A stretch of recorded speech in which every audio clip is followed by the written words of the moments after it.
Hola, ¿qué tal estás? En este vídeo voy a proponer y resolver 10 ejercicios para practicar con lo que llevamos visto hasta el momento, que es la entrada y salida de datos y el manejo de tipo de datos, variables y constantes. En la descripción del vídeo tienes un índice para que puedas moverte cómodamente por el mismo y vayas directamente a los ejercicios que te interesen. Ejercicio número 1. Realizar las operaciones matemáticas básicas con dos números dados por el usuario. Así es como queremos que quede el ejercicio. Vamos a pedir dos números al usuario.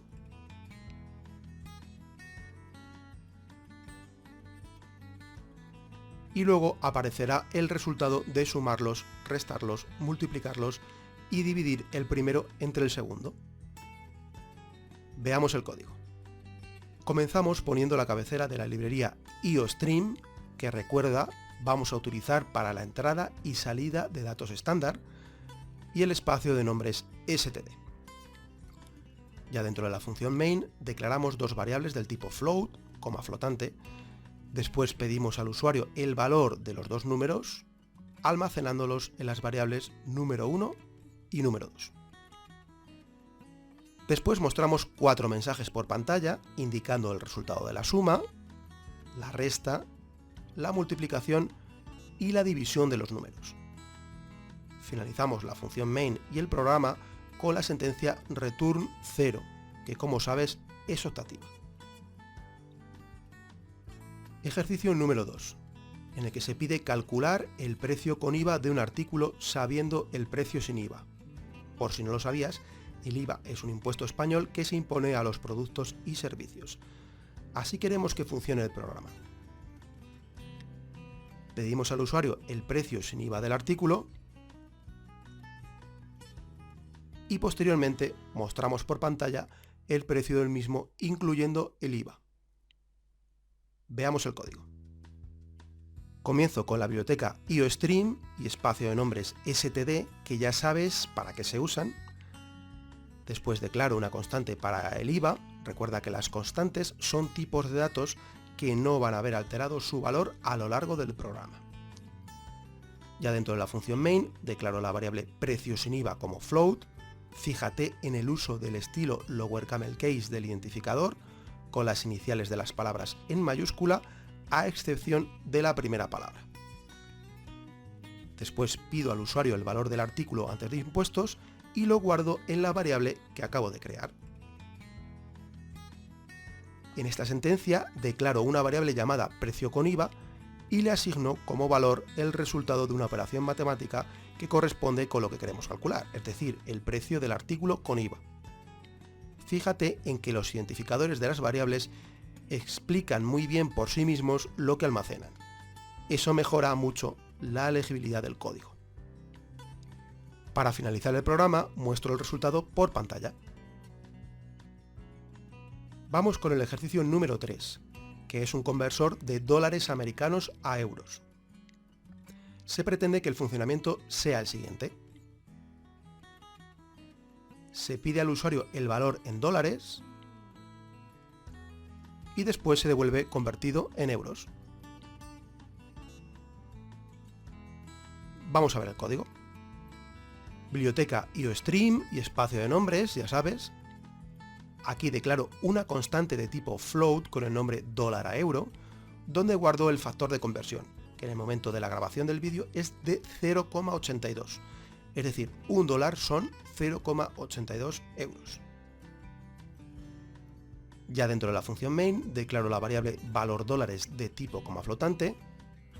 Pido al usuario que me dé la cantidad de dólares que quiere convertir y lo almaceno en la variable que se acaba de crear. Declaro una variable también de tipo float para almacenar el valor una vez convertido en euros y le asigno el resultado de la operación matemática pertinente. Por último, muestro el resultado del ejercicio por pantalla. Vamos con el ejercicio número 4, en el que hay que calcular el promedio o la media de varias notas. El ejercicio debe de quedar así. Pedimos una a una 4 notas al usuario.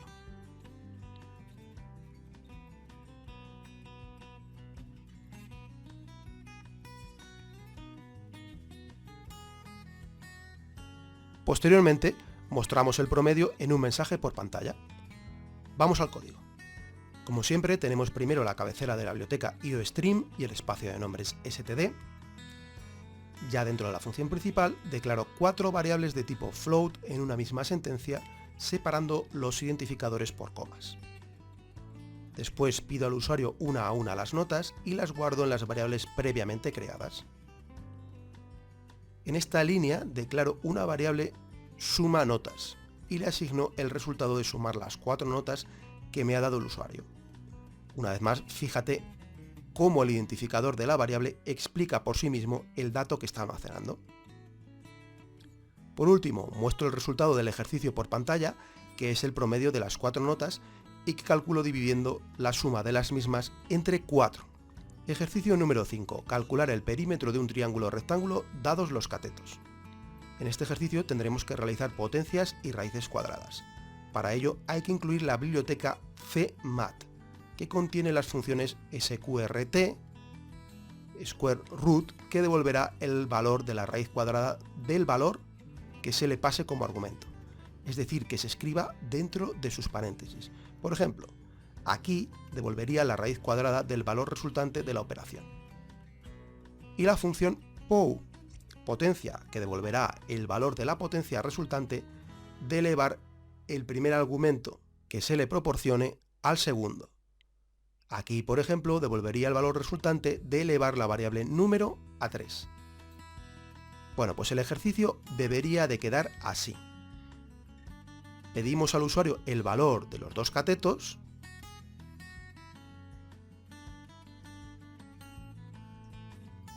y después mostramos por pantalla el resultado del perímetro. Vamos al código.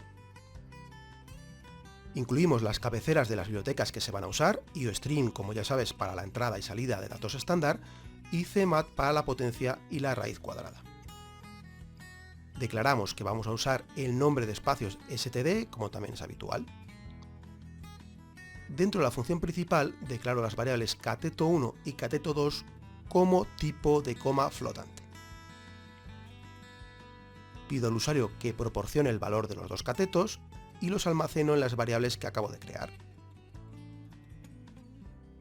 En esta sentencia declaro la variable hipotenusa y la calculo como la raíz cuadrada de la suma de los cuadrados de los catetos. Finalmente, muestro por pantalla el resultado del perímetro sumando el valor de la hipotenusa y los 2 catetos. Ejercicio número 6. Calcular las soluciones de una ecuación de segundo grado dados los coeficientes a, b y c. Ojo con esto, que como ya sabes, puede ser que no tenga solución en el ámbito de los números reales, si el resultado de la raíz es menor de 0. Así que no te asustes si te ocurre esto. El ejercicio debería funcionar de la siguiente manera. Se pide al usuario el valor de los 3 coeficientes.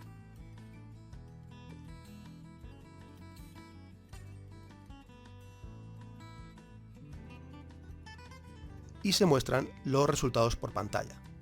Habrá 2 resultados distintos si la raíz es mayor que 0.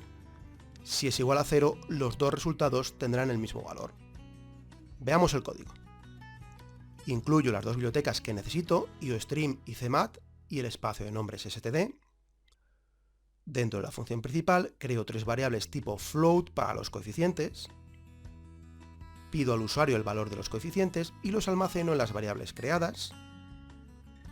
Calculo el valor de la raíz y lo asigno a una variable con el mismo nombre.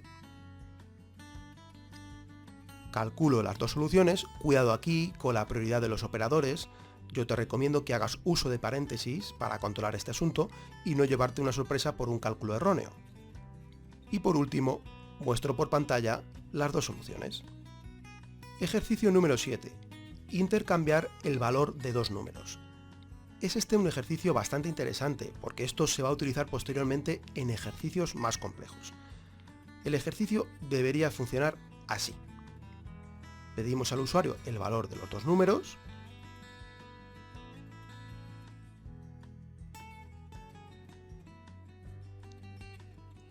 y devolvemos por pantalla los valores una vez cambiados.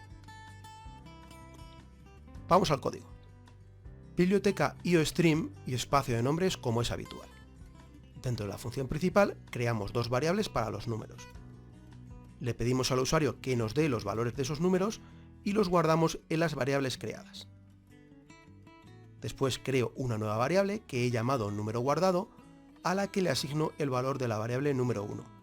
Es decir, guardo su valor porque en la siguiente sentencia sobrescribo el valor de la variable número 1 con el valor de la variable número 2. Si no hubiera guardado ese valor, lo habría perdido. Ahora que ya tengo en la variable número 1 el valor de la número 2, solo queda poner en la variable número 2 el valor que tenía la variable número 1 originalmente, que es el que tengo almacenado en la variable número guardado. Por último, muestro el resultado por pantalla y ya está terminado el ejercicio. Ejercicio número 8.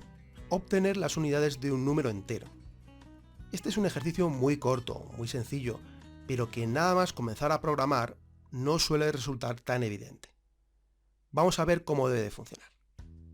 Pedimos al usuario un número entero. Si no es entero, ojo, el programa va a dar un error. Y después se muestra el valor de las unidades de ese número. Vamos al código. El código realmente no puede ser más corto, aunque en programación a veces la dificultad no va ligada con la longitud del programa. Biblioteca IOStream y espacio de nombres, std, como es habitual. Declaro una variable como número entero. Le pido al usuario el valor del número y lo almaceno en la variable creada. Muestro el resultado por pantalla, que como he dicho anteriormente tiene una solución muy corta, pues el valor de las unidades de un número entero se obtiene con el resto de la división del número entre 10. Recuerda que este operador solo se puede usar con números enteros. Ejercicio número 9. Calcular cuánto dinero se tendrá tras invertir el dinero varios años a un interés compuesto fijo. La fórmula para calcularlo es esta que ves por pantalla. El funcionamiento del ejercicio debe de ser el siguiente. Pedimos al usuario el capital a invertir, cuántos años lo va a invertir y el interés, pongamos un 1%. Y tras esto se muestra el valor de capital que tendríamos tras ese tiempo. Vamos a ver el código. Bibliotecas IOStream y CMAT, pues tenemos que realizar una potencia y espacio de nombres std. Declaro una variable del tipo float, que va a ser el capital inicial. Se lo pido al usuario y lo almaceno en esa variable. Hago lo mismo para el tiempo y el interés. Para el tiempo he optado por una variable de tipo entero, porque solo se podrá invertir a años completos, pero podría usarse también un tipo de datos en coma flotante si se quiere. Calculo el capital final según la fórmula indicada anteriormente. Mucho cuidado con el orden de las operaciones. Como siempre, lo mejor es usar paréntesis para controlar bien el cálculo. Por último, muestro el resultado por pantalla. Se va a mostrar en una sola línea, aunque aquí se haya dividido en dos sentencias, porque una sentencia muy larga empeora la legibilidad del código. En ese caso, se recomienda sangrar la segunda sentencia para que se sepa que es continuación de la anterior. Ejercicio número 10. Calcular el volumen de una esfera dado su radio. He querido poner este ejercicio para hacer alguno que incluyera el número pi. Pues bien, el número pi lo vamos a tener que crear nosotros como una constante con el valor del número y la precisión en cuanto a número de decimales que nosotros deseemos, pues no viene predefinido en C++. La fórmula para el volumen de la esfera, por si no la conoces, es esta. El ejercicio deberá quedar así. Pedimos al usuario el valor del radio